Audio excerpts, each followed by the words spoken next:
Você já se perguntou o que acontece com uma humanidade que esquece seu Criador? Que silencia a voz de Deus e mergulha no próprio orgulho, como se o juízo jamais viesse? Antes da chuva, antes da Arca de Noé flutuar sobre o abismo, existiu um mundo belo e terrivelmente perdido, um tempo em que a terra ainda pulsava com a vida dada no Éden, mas seu coração já batia no ritmo da rebelião. Uma era envolta em mistério, mas gravada nas páginas de Gênesis como um alerta eterno. Naqueles dias, homens viviam séculos, como se a morte tivesse esquecido o caminho. Adão ainda andava entre seus filhos. Matusalém somava dias aos milhares. O céu era coberto por uma capa de vapor que protegia o mundo de toda a radiação, e talvez até da consciência do tempo. Não havia estações, não havia chuva, apenas um equilíbrio sobrenatural, um suspiro da graça que ainda pairava. Mas sob essa aparência de paz, o mal já germinava. Os nefilins, gigantes de força descomunal, andavam entre os homens, filhos de uma união proibida entre os filhos de Deus e as filhas dos homens. A corrupção crescia como erva daninha, alimentada por sangue inocente, por idolatria, por uma civilização que, mesmo com toda a sua tecnologia e cultura, escolheu a imoralidade como caminho. Era o apogeu da decadência, e o céu inteiro assistia em silêncio, até que Deus falou, e quando Ele fala, o universo escuta. Esse mundo que existiu antes do dilúvio não é uma lenda, é um capítulo real da humanidade, escondido entre genealogias e nomes antigos. Mas cada nome ali carrega um clamor, um segredo, um eco do Espírito. A história de Noé, de Lameque, de Enoque, não são apenas histórias de fé, são mapas espirituais, são advertências e promessas, e talvez sejam mais atuais do que imaginamos. Se você acredita que conhece essa história, prepare-se para ir além. Porque o que vamos revelar agora não é apenas o que aconteceu com o mundo antediluviano, mas o que pode acontecer novamente. O passado não está morto. Ele vive em cada decisão, em cada geração que ousa repetir os mesmos erros.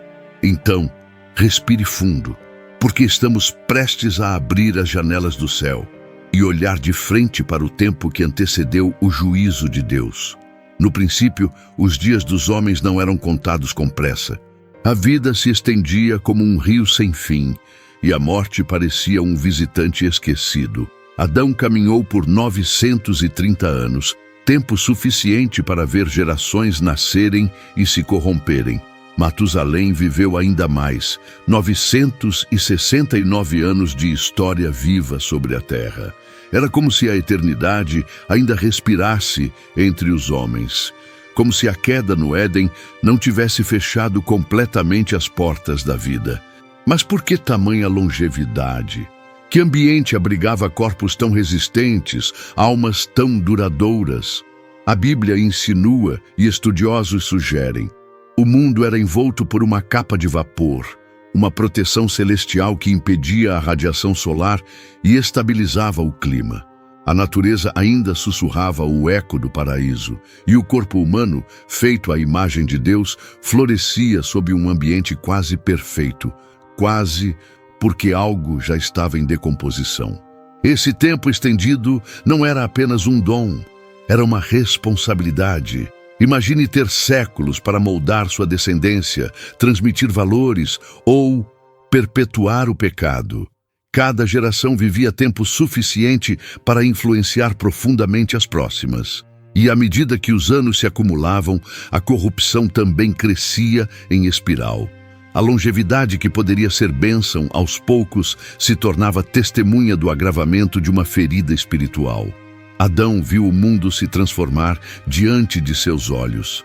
Testemunhou o nascimento de Sete, a morte de Abel, a linhagem de Caim edificando cidades sem Deus. Ele não apenas ouviu falar da violência que crescia, ele viveu para vê-la se espalhar. A terra, que era para ser jardim, se tornava campo de batalha. E mesmo com a presença do espírito de vida, algo invisível já rugia por dentro, a guerra espiritual que anunciava o juízo. Matusalém, cujo nome pode significar "quando ele morrer, virá", foi como um relógio vivo. Sua vida foi uma contagem regressiva silenciosa, um sinal profético que poucos souberam ler. Quando ele morreu, o dilúvio veio. Coincidência? Ou uma mensagem velada do próprio Deus? Aqueles que viviam muito também carregavam muito. Histórias, culpas, segredos e às vezes advertências que ninguém queria ouvir. A paciência divina se estendia, mas não seria eterna. A longevidade do mundo antediluviano não era um privilégio banal. Era uma extensão da graça, um prolongamento do tempo para que o homem se arrependesse. Mas quanto mais o tempo corria, menos os corações se voltavam para o Criador. A vida longa não curou o pecado, apenas o aprofundou. E foi nesse cenário, em que os dias eram muitos, mas os justos eram poucos, que uma nova figura começou a se destacar, um homem que andava com Deus. Antes da primeira gota de chuva cair sobre a terra, o planeta era sustentado por um equilíbrio divino. Não havia tempestades, nem estações, nem secas impiedosas. A Bíblia afirma que um vapor subia da terra e regava toda a superfície, como se o próprio Criador respirasse sobre a criação. Era um mundo envolto em um manto celestial, uma atmosfera úmida e constante que protegia a vida com suavidade silenciosa. Tudo florescia sob uma paz climática que jamais conheceríamos de novo. Essa misteriosa capa de vapor, segundo estudiosos, funcionava como um escudo natural contra a radiação solar. Ela mantinha a temperatura estável, prolongava a saúde dos corpos e reforçava o ciclo da vida. A terra não apenas abrigava o homem, ela o nutria, o envolvia, o fazia prosperar. Era como um reflexo distante do Éden, uma lembrança viva da perfeição perdida. Mas até os climas mais serenos escondem presságios. Sem chuvas, sem ventos fortes, sem trovões. Apenas um silêncio atmosférico, quase sagrado. Era como se o céu guardasse algo, como se o juízo estivesse contido, suspenso. Os homens construíam suas cidades e exploravam sua tecnologia sob esse ambiente estável. A civilização primitiva parecia segura, firme, mas a estabilidade climática era enganosa. O abismo já começava a se agitar, e as janelas do céu, um dia, se abririam. A longevidade e a fertilidade do solo fizeram a cultura antediluviana prosperar rapidamente. Tubal-Caim dominava o bronze e o ferro. Jabal organizava os rebanhos. Jubal encantava com música. Tudo parecia avançar, exceto o coração do homem. A idolatria crescia sob o céu claro. A corrupção moral brotava em meio às flores. A natureza ainda cantava a beleza de Deus, mas os ouvidos dos homens já estavam surdos. O clima perfeito nunca foi sinal de perfeição espiritual. Era apenas um dom, e dons ignorados se tornam juízo. A humanidade, segura em seu ambiente constante, perdeu o temor. E quando não há temor, a obediência se dissolve. Ninguém se preparava para o dilúvio porque ninguém acreditava que o céu podia mudar. Mas havia um homem que não se guiava pelas estações, e sua obediência começava a construir algo que ninguém compreendia. Noé andava com Deus mesmo quando o céu ainda era azul. Ele sabia que a paz do clima não era paz no espírito. E enquanto os outros colhiam frutos sob o vapor, ele recolhia instruções do alto. Em meio ao silêncio das nuvens, algo começava a tremer nas entranhas da terra. O vapor que cobria o mundo se tornaria brevemente um manto de juízo. E as águas que regavam, em breve, iriam afogar. Houve um tempo em que a voz de Deus não era um mistério distante. Ela passeava no jardim, ao entardecer, como um som familiar que aquecia a alma. Adão e Eva não precisavam de intermediários, templos ou rituais. Bastava estarem ali, presentes, vivos, para ouvirem o Criador. Era uma relação de proximidade, de intimidade sem filtros. O céu falava e a terra escutava com reverência. Mesmo após a queda, Deus continuou falando. Falou com Caim, advertindo-o antes que o pecado o dominasse. Falou com Noé, revelando-lhe os segredos do juízo e as medidas da salvação. E falou com Enoque, que andou com ele até ser tomado. A comunicação divina era direta, incisiva, viva. Não eram apenas palavras, eram encontros. E cada encontro mudava tudo. Mas essa conexão exigia pureza de coração. Os que se afastavam da justiça já não conseguiam ouvir. A voz que um dia ecoava clara no espírito tornava-se ruído distante. O pecado embotava a alma, endurecia os sentidos, fazia o homem pensar que Deus havia se calado. Mas o silêncio nunca foi ausência.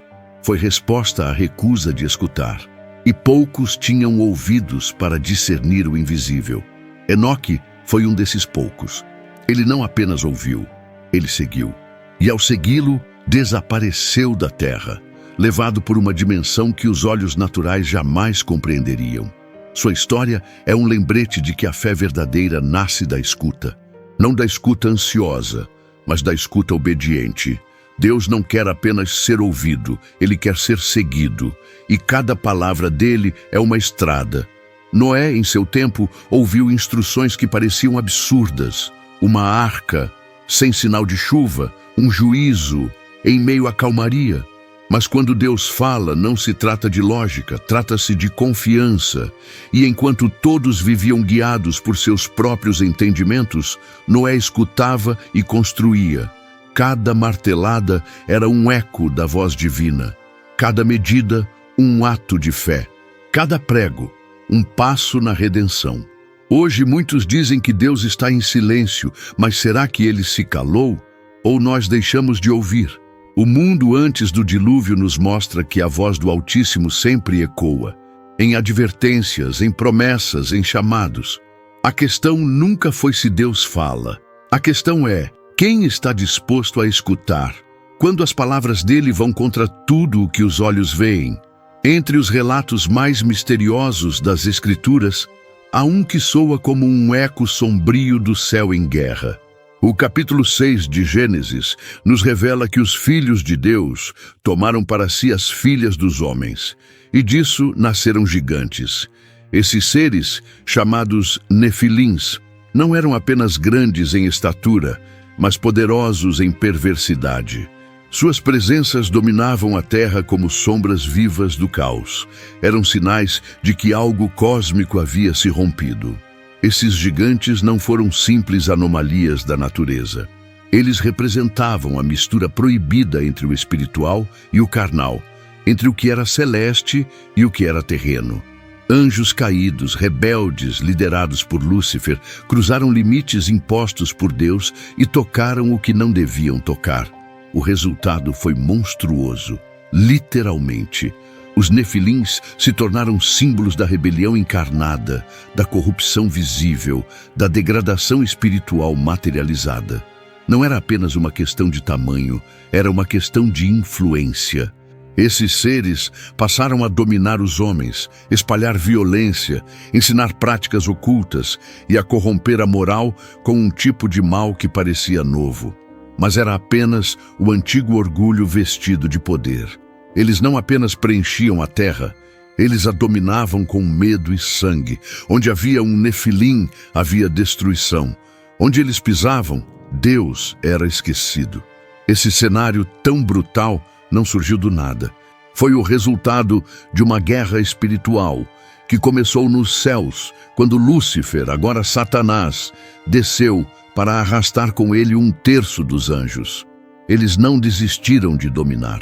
E o nascimento dos Nefilins foi um dos capítulos dessa estratégia perversa. Deturpar a criação, arruinar a humanidade, impedir o plano de redenção. Era uma conspiração antiga, disfarçada de força. Noé viu tudo isso. Ele viveu num tempo em que a presença desses gigantes deixava a sociedade em ruínas. As cidades construídas com orgulho humano tinham muralhas, mas nenhuma proteção espiritual. Os filhos dos homens se aliavam ao mal, fascinados pelo poder dos caídos. E em meio a esse mundo quase irreconhecível, Deus olhava para baixo e via apenas um justo, um homem que não se curvava à força nem ao medo. A história dos Nefilins nos ensina que o mal nem sempre se apresenta com chifres. Às vezes, ele veste armadura, parece admirável e carrega títulos de grandeza. Mas por trás da aparência, habita a corrupção. Aqueles dias foram tomados por uma influência que distorcia tudo. E antes que o juízo viesse pelas águas, o céu já havia decretado: o Espírito de Deus não contenderia para sempre com o homem. Algo muito maior estava por vir. Muito antes do primeiro sopro de vida em Adão, houve uma guerra nos céus. Uma batalha que não envolveu espadas humanas, mas vontades eternas.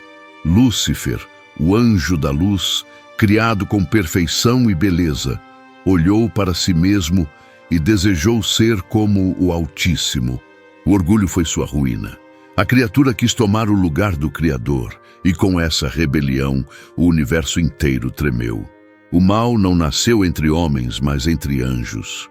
O livro de Isaías revela que ele dizia no coração: subirei ao céu, serei semelhante ao Altíssimo. Ele não queria adorar, queria ser adorado. A glória que deveria refletir, ele tentou possuir. E com ele, 1/3 das hostes celestiais foi seduzido. O brilho se tornou trevas. O portador da luz virou o pai da mentira. A beleza foi corrompida, e o que era harmonia tornou-se conflito, o início da guerra espiritual. Expulso do céu, Lúcifer se tornou Satanás, o adversário, o acusador. Mas ele não caiu sozinho. Trouxe consigo anjos caídos que viriam a interferir na história humana em diversos momentos. O Éden foi apenas o primeiro campo de batalha. O mundo antediluviano foi o segundo. E ali, Satanás não se limitou a tentar. Ele se infiltrou. Plantou sementes de confusão, idolatria, violência e gigantes. A rebelião não acabou com a queda. Ela apenas mudou de cenário. A terra tornou-se um palco de teste, onde a liberdade do homem seria desafiada a cada passo. O inimigo operava nas sombras, manipulando corações, desviando linhagens, tentando anular a descendência prometida que pisaria sua cabeça. E ao ver os homens cedendo facilmente à corrupção, Satanás acreditava que a vitória estava ao alcance. Mas Deus sempre preserva um remanescente. Mesmo diante da escuridão crescente, mesmo com os nefilins espalhando terror, mesmo com os homens esquecendo o Criador, ainda havia uma semente de fé. O espírito de vida pairava. A graça ainda sussurrava em meio ao caos. A rebelião de Lúcifer não havia terminado, mas tampouco o plano de redenção. O céu nunca perde o controle. Esse conflito invisível, iniciado nos céus, ecoava agora entre os homens. Cada decisão, cada geração, cada aliança fazia parte dessa guerra cósmica. E embora muitos não vissem, os sinais estavam por toda parte. O mal não queria apenas destruir corpos, queria corromper almas. E é nesse contexto em que céu e terra aparecem em confronto direto que Deus toma uma decisão que mudaria tudo. O que acontece quando o homem se esquece de onde veio e para onde deveria ir? Quando já não há temor no olhar, nem arrependimento no coração? O mundo antediluviano mergulhou num abismo onde a luz da consciência foi ofuscada pela escuridão dos desejos. A Bíblia diz que toda a imaginação dos pensamentos de seu coração era má continuamente. Não eram apenas atos, era o coração. O mal havia se tornado cotidiano. O espírito da rebelião se espalhou como veneno. As cidades cresciam, a cultura florescia, mas a justiça murchava. A idolatria substituiu a adoração verdadeira e os homens passaram a exaltar imagens criadas por suas próprias mãos. A violência deixou de ser exceção e se tornou linguagem comum. A imoralidade não era mais segredo, era celebrada. Cada geração parecia competir em depravação com a anterior, e o céu observava em silêncio. A terra, que havia sido criada como um jardim, agora estava cheia de sangue. O clamor dos inocentes subia. O peso da injustiça se acumulava. Não era apenas corrupção moral, era corrupção espiritual. Um distanciamento profundo entre a criatura e o Criador. O Espírito de Deus já não contava com espaço nos corações. E o que antes era lar da vida, estava se tornando o palco da morte. A criação gemia e Deus sentia. A corrupção não era só externa, era interna, invisível, mas devastadora. Os homens não apenas faziam o mal, eles desejavam o mal. Buscavam prazer onde havia podridão, ignoravam a advertência e zombavam da verdade. A justiça divina, embora paciente, começava a se manifestar com pesar, porque o Criador não apenas via, ele sentia. E o que ele sentiu foi tristeza. Então arrependeu-se o Senhor de haver feito o homem sobre a terra. Não era um arrependimento de erro, mas de dor. Como um pai que vê o filho escolher o abismo. Como um artista que vê sua obra ser manchada por mãos alheias. Mas mesmo assim, havia um olhar atento, um homem justo, um raio de esperança. Noé. Enquanto o mundo se afundava na lama da sua própria escolha, havia ainda um respiro de obediência, um eco de fé. Deus não destruiria tudo. Ele preservaria a promessa. Mas antes da redenção, viria o juízo. E o juízo não viria como fogo, mas como água. Uma água que não lavaria apenas o corpo da terra, mas o seu interior. Que submergiria não apenas cidades, mas toda a arrogância acumulada por gerações. O dilúvio estava próximo. E Deus, com voz firme, começou a instruir aquele que ousava ser diferente num mundo que zombava da diferença. Em meio ao caos que dominava a terra, Deus encontrou um homem. Não era perfeito, mas era justo. Não era poderoso, mas era obediente. Seu nome era Noé, e sua vida destoava da multidão. Enquanto todos corriam para longe de Deus, ele caminhava com ele. Em um mundo onde o Espírito já não era ouvido, Noé ainda escutava. A Bíblia diz que ele achou graça aos olhos do Senhor. E essa graça foi mais do que um favor, foi uma missão. Deus compartilhou com Noé um segredo divino. A terra seria julgada, as águas cobririam tudo. E então veio o chamado: faz para ti uma arca. Um projeto celestial entregue a um homem terrestre. Um plano de salvação revelado no meio da destruição iminente.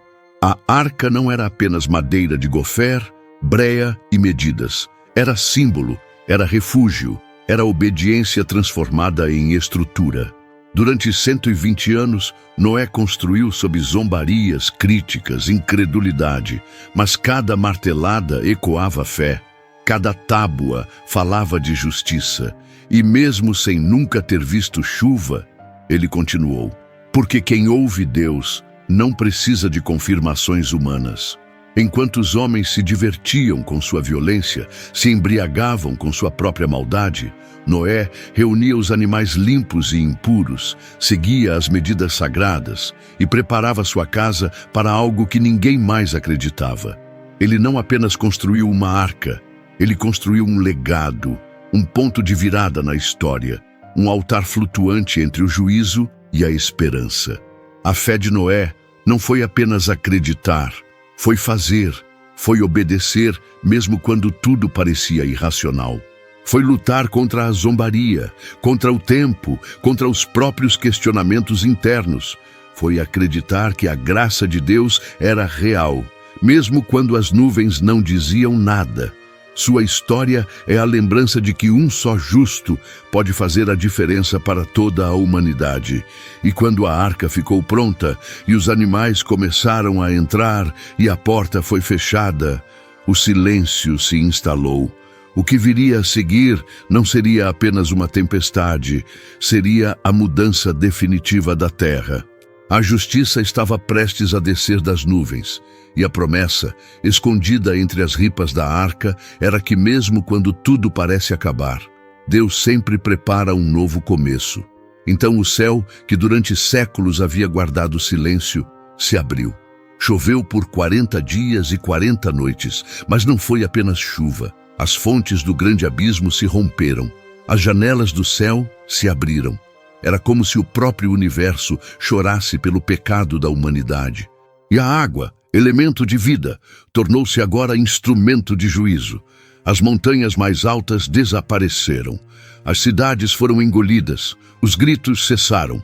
E apenas a arca, flutuando sobre o caos, permaneceu como testemunha da fidelidade de Deus a um homem.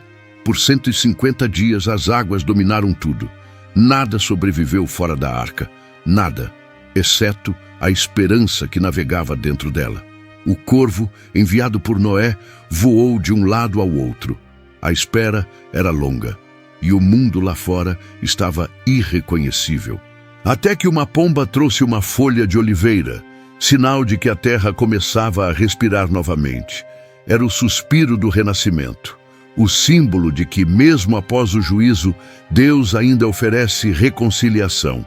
Cada gota que caiu foi também um lembrete de que Deus é justo. Ele é longânimo, mas não omisso. Ele espera, mas não ignora. E o dilúvio não foi apenas destruição, foi purificação. Foi o fim de uma era dominada pela violência, para o início de uma nova, moldada pela obediência. Não era apenas um reinício, era uma nova humanidade em gestação. Noé saiu da arca e ofereceu um sacrifício, um altar entre a lama e a esperança. E Deus respondeu com aliança. Ele olhou para a terra lavada e com misericórdia prometeu: nunca mais destruirei a terra com água. O céu, que antes julgava, agora selava uma aliança eterna com um arco-íris. Um lembrete visível de um pacto invisível. Mas esse arco também carrega um lembrete. O juízo pode ser adiado, mas nunca ignorado. A arca repousou no Monte Ararat, mas a história da humanidade estava apenas começando de novo, e a mesma voz que ordenou a chuva, agora instruiria os novos passos. Porque onde há juízo, sempre há também graça. Quando as águas baixaram e a arca descansou, o mundo estava em silêncio. Não havia mais multidões, nem cidades, nem caos. Era como se a terra tivesse sido reiniciada. E nesse recomeço, Deus falou novamente, não com ira, mas com promessas. Um novo capítulo se abria e com ele uma aliança eterna. Um pacto que seria lembrado em cada arco-íris riscado no céu. Noé edificou um altar e o aroma do sacrifício subiu até Deus. Era gratidão, reverência, reconhecimento.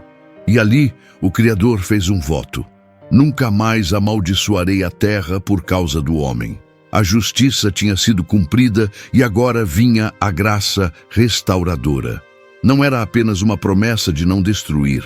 Era um pacto de cuidado, de continuidade, de esperança. O arco-íris, curvado como um arco virado para cima, se tornou símbolo dessa promessa. Não como arma, mas como lembrança de misericórdia. Um lembrete visível de que, por mais que o pecado se multiplique, a graça de Deus sempre encontrará caminho para alcançar o homem. E cada vez que ele aparece no céu, o universo relembra. Deus não se esquece das suas alianças. Nesse pacto, Deus também entregou responsabilidades. Ele instituiu leis espirituais, respeito à vida, proibição de derramar sangue inocente, distinção entre animais limpos e impuros. O homem havia recebido uma segunda chance, e com ela, o chamado à justiça divina. O Criador continuaria governando, mas agora com um pacto firmado, não apenas com Noé, mas com toda a criação.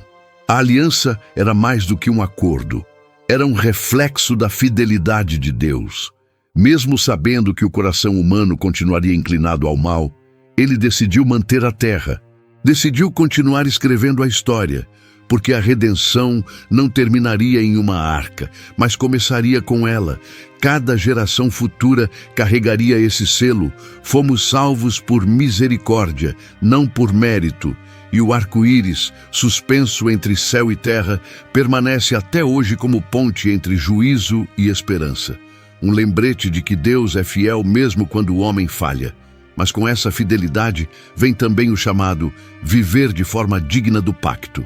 Porque promessas divinas são bênçãos, mas também convites à responsabilidade. E o mundo que nascia após o dilúvio precisava aprender a viver à luz dessa aliança. Quando Noé e sua família pisaram na terra seca, havia algo no ar que não era apenas brisa, era chamado. A humanidade havia sido preservada, não apenas para continuar existindo, mas para cumprir um propósito maior. Deus não apenas poupou vidas, Ele confiou uma missão. E essa missão começava com uma ordem clara: sede fecundos, multiplicai-vos e enchei a terra.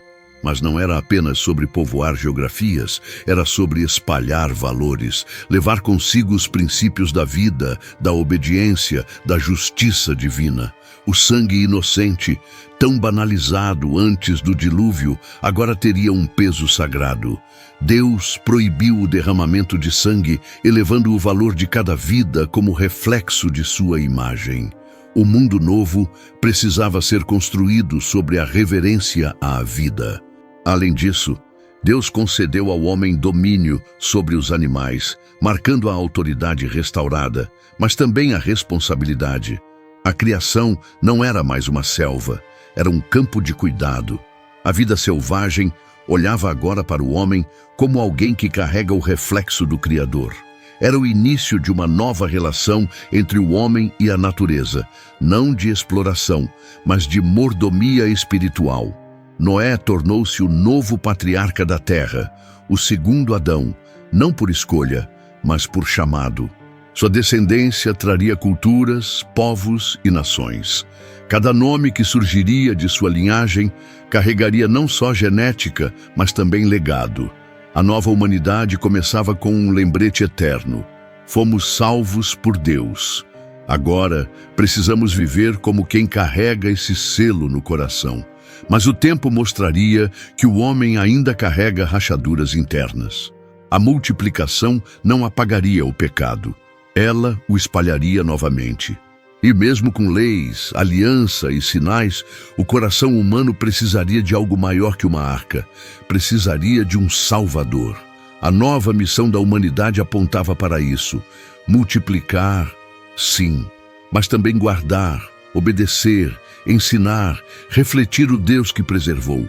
O arco-íris ainda brilhava no céu, mas a responsabilidade agora era dos homens. Construir, multiplicar, governar, mas com temor, com fé, com os olhos voltados para o alto. Porque o mundo novo não era apenas um recomeço, era um ensaio da redenção. E os passos dados a partir dali ecoariam até hoje. Afinal, toda vez que um arco aparece, o céu pergunta de novo: que tipo de humanidade estamos nos tornando? Agora que percorremos os caminhos antigos e mergulhamos na alma do mundo antediluviano, fica uma pergunta inevitável: o que essa história tem a ver conosco? Talvez mais do que imaginamos, porque a Bíblia não nos foi dada apenas para informar, mas para transformar. O passado que contemplamos é também um espelho, e quem tem olhos para ver, enxerga o reflexo da nossa geração. Vivemos dias de multiplicação tecnológica, mas também de corrupção acelerada. A ciência avança, mas o espírito retrocede. O mal, assim como nos dias de Noé, deixou de ser escondido. Agora é celebrado. E mesmo com tantos sinais no céu e na terra, muitos seguem como se nada fosse acontecer. Mas a graça ainda está aqui, esperando por quem deseje viver como Noé, mesmo que o mundo ria da fé. A história do dilúvio não termina com destruição. Ela termina com aliança, esperança e propósito. E essa mesma aliança nos alcança hoje. O arco-íris continua nos céus, lembrando que o juízo pode vir, mas a redenção é oferecida primeiro. E a grande pergunta que fica é: estamos construindo nossas vidas como quem crê na palavra de Deus ou como quem a ignora até que seja tarde demais? Talvez seja a hora de construir a sua própria arca, não de madeira, mas de fé, de valores, de arrependimento, de uma vida alicerçada na obediência e na graça, porque a voz de Deus ainda fala, ainda chama, ainda convoca pessoas comuns para missões eternas. E quem responde, como Noé, descobre que um só sim ao céu pode mudar o destino da terra. Se essa mensagem tocou seu coração, não guarde só para você. Compartilhe, comente e, acima de tudo, viva de forma que o mundo veja em você a fé de um justo. Se inscreva no canal, ative as notificações e caminhe conosco em outras jornadas como esta. Porque cada história da Bíblia é mais que um relato. É um convite para viver algo extraordinário antes que as águas voltem.